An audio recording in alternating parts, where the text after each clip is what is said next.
What's up, guys? I just finished completing Shadow of Mordor. I just 100%ed it with doing all the challenges, all the collectibles, and all the missions in the game.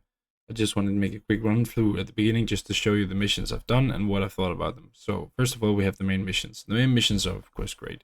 Some of them better than others, like every other game, so those are completely fine. But there's only 20 of them, so if you're here to play it for the experience of a great long main story, then you're gravely mistaken because this is a short game. If you only do the main missions, you can be over with it really, really fast because especially if you've played similar games before and you're familiar with the combat style, and you can really run through this game really quickly.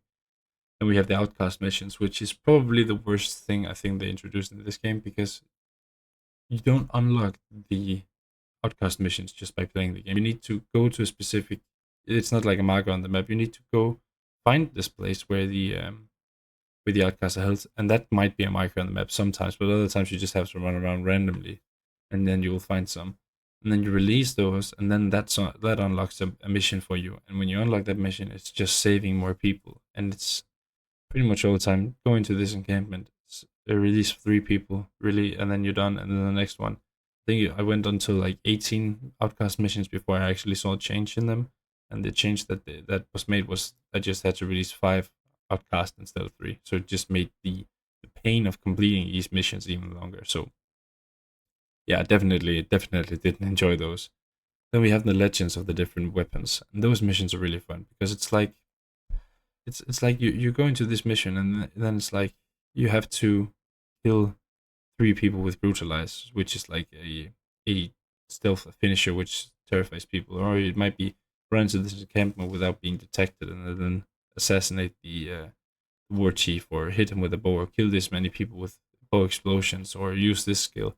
So it's kind of like it's kind of using these skills you unlock throughout the game and making you use them, so instead of you just unlocking skills and you're like, oh, I don't know when I will ever use this. So it makes you use skills to unlock, so you actually get a feeling for what they do. And I think that's a great idea to introduce small mini games in the game where you actually use those skills, because otherwise I wouldn't have used half of these skills.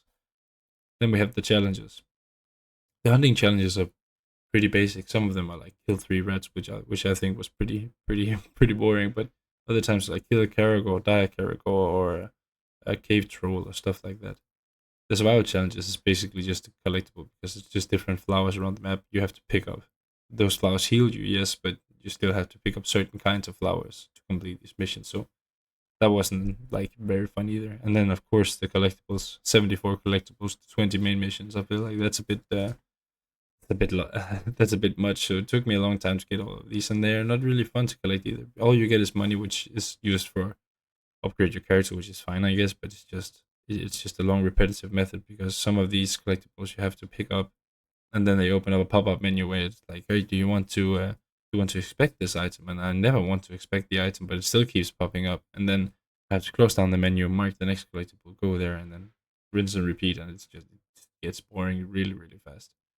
So overall, the legends and the hunting missions, hunting challenges, and then the main missions are the only things I actually enjoyed in the game. So overall, it's not really a great start. So here we have a mission where I have to disrupt this commander from killing the beast who is worth. So this is one of the things that Shadow of Mordor greatly excels at. It's a nemesis system. It's a copyrighted system, so these are the only guys who can actually make games with this kind of system. So everything it's about is basically that these kind of randomly generated orcs have personalities, different traits, different strengths and weaknesses.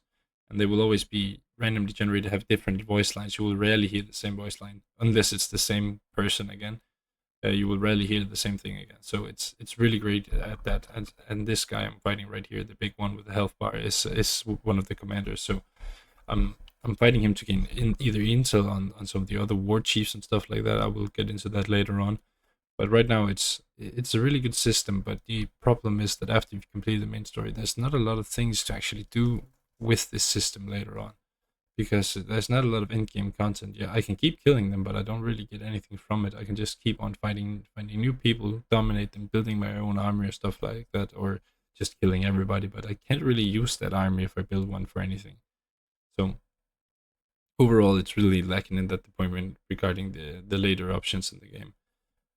But overall, the game for its stage looks really well. It plays very well. It has easy combat. It's fairly quick to pick up. You can see here I completed the mission because there were no more beasts left.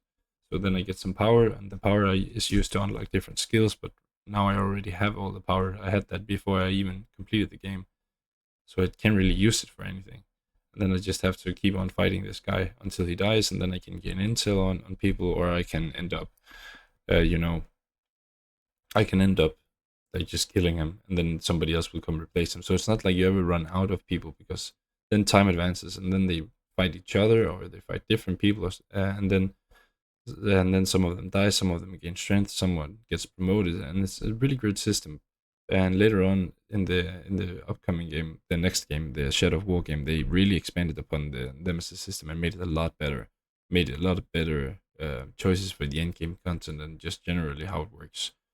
So you can see here, I'm fighting him, and now he's down, and I can just choose to kill him or dominate him. I choose to dominate him, and then I can show you what the Nemesis system is pretty much all about.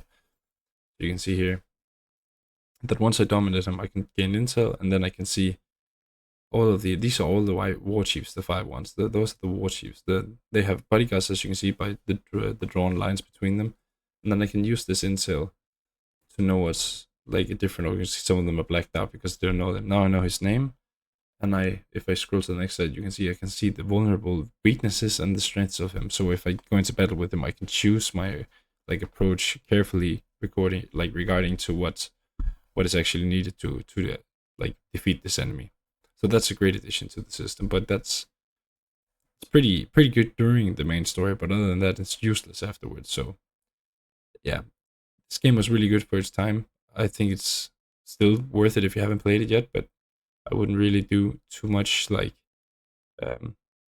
would not give my hopes. I would definitely play this before you play the following, but once you complete this, just directly move on to Shadow of War, and then you will be able to use a lot more time in that game. So definitely check that one out afterwards, because I think in general that's a better game. But it is still a good game. I wouldn't pay full price for it, but I'm sure, since because of the age of the game, you could definitely find a cheap key online or a discount somewhere. Steam probably runs the discount sales on this game a lot.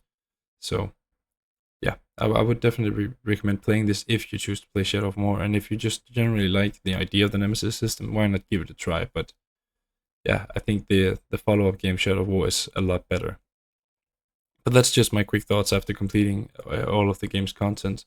Let me know what you think about it in the comments, and let me know what did you like about this video, what did you not like about this video. I'm still fairly new to this, so I would just like to get any recommendations on what I could do better, or what I shouldn't do, or what I should do in the future. So thank you so much for using your time to watch this video. It means a lot to me. If you like the video, please be sure to like and subscribe. It means the world to me, and it would really help my self-esteem with these videos. But thank you for your time, and have a wonderful day. See you.